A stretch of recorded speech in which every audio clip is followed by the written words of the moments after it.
مجھے بچپن میں قرآن کریم پڑھنا نہیں آتا تھا. کئی استاد اپنی اپنی کوشش کر کے تھک گئے.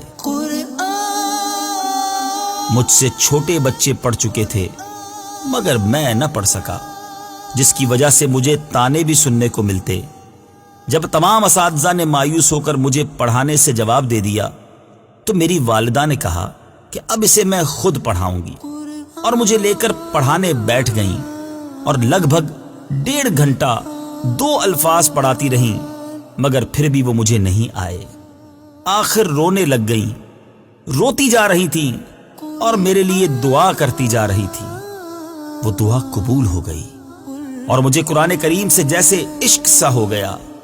میں نے 10 ماہ میں قرآن کریم یاد کر لیا، اور یاد بھی ایسا کہ دہرائے بغیر بلا تکلف سنایا.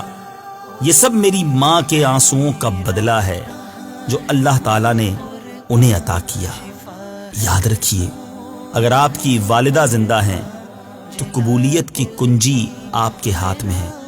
بس ان کی خدمت کیجیے، انہیں راضی رکھیے اور خوب دعائیں حاصل کیجیے.